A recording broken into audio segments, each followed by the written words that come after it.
Hey, what's up, my fellow kayak fishermen? My name's Luke Prentice, and I assume most of y'all are stuck at home waiting for things to thaw out like we are down here in Houston. But just because we aren't able to get out on the water doesn't mean we can't use this time to our benefit, strengthen up our kayak fishing muscles so we can get out and dominate the water, dominate our kayak, and then dominate the fish when we get back on the water. So today, I'm going to show y'all 10 kayak fishing strength exercises you can do from home to make you a stronger paddler or peddler, to strengthen your casting muscles, fish landing muscles. Oh, and can't leave out our kayak loading muscles either. Okay, so first we're going to cover the first place you need strength as a kayaker, which everybody needs, and that is our paddling muscles. Because even if we use a pedal kayak, and I do too, but you'll still need to paddle sometimes, whether you're in shallow water or when your pedal machinery fails you and breaks, because we all know they do break down, whether it's propeller drives or fin drives, whatever, they'll both break down, or at least they won't work in certain situations. Okay, so the first paddle strength exercise is piston rows, or alternating dumbbell rows. That doesn't sound near as cool as piston rows. So, we got our dumbbells like so. We're gonna pull our shoulders back. We're gonna get bent over into a position like we would if we were kayaking. You know, we got our feet in front of us when we're kayaking. So in that same position, and we're gonna pull up one side at a time, just like if we were rowing. Pulling one side of that paddle at a time. So when we get down, we gotta keep our shoulders back, keep our chest out so we have an arched back, and keeping that back arched. We don't wanna be hunched over like this. We gotta keep an arched back. So alternating, go 15 each. Okay, so that's piston rows. Next, so whenever we're using our kayak paddle, we're pulling with one end, pushing with the other. So we need to work on that pushing portion now. So we'll do some high-low push-ups. So we're going to put one hand up high, one hand down low. Just like if we were, this hand up high is just like if we were pushing our kayak paddle. So here, boom, and then we just switch.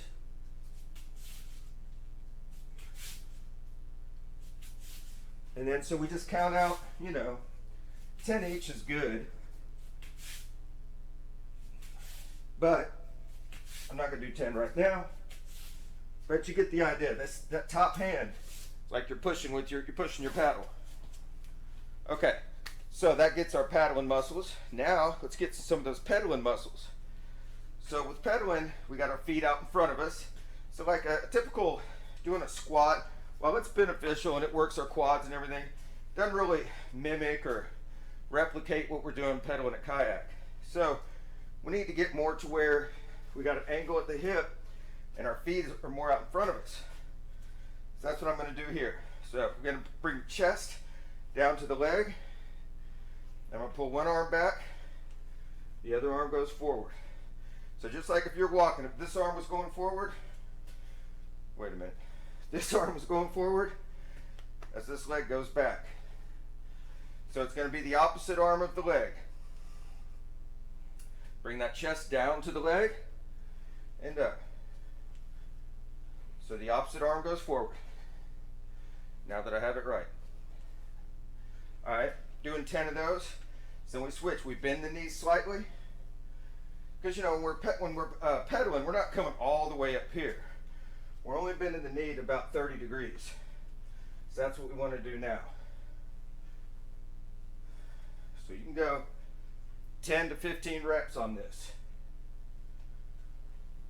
And that'll strengthen up those pedaling muscles. So we're pedaling with our quadriceps, our thighs, but then we're also using the bottom of our leg, our hamstring and our glutes. So to get that,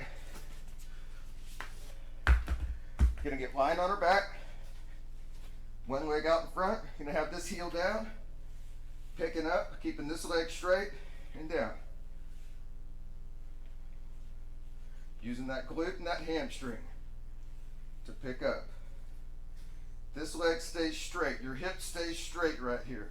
In other words, I don't have it way up here like this. Same deal here. Keeping this hip straight.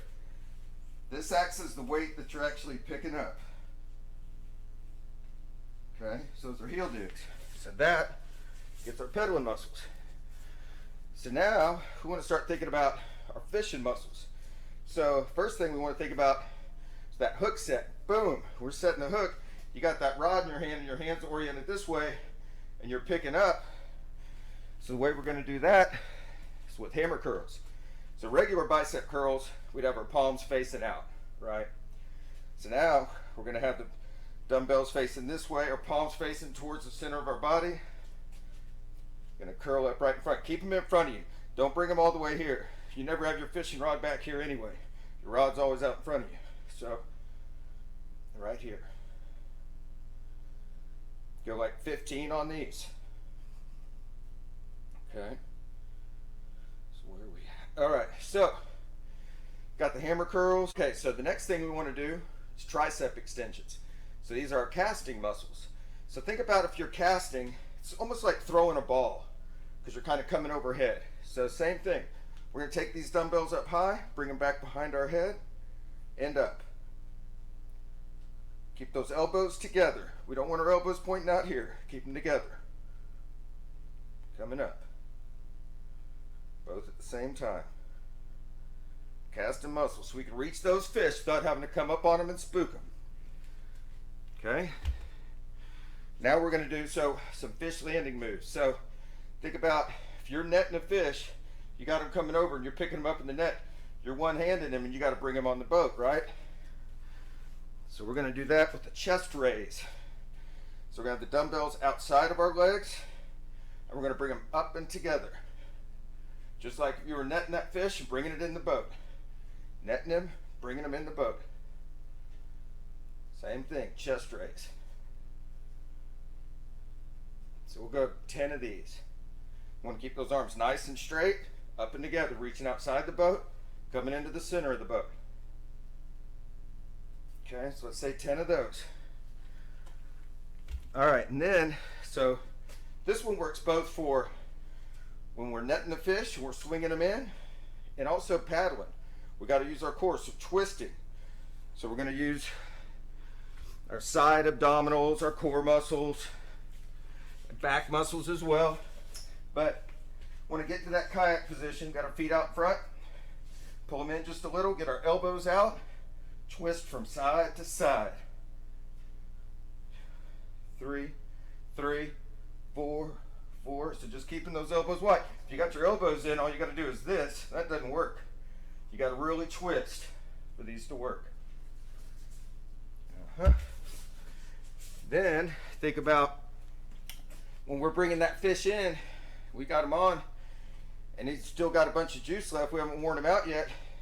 He's trying to run under the kayak and all kind, run through your anchor line, everything else. So you want to keep him away from the boat.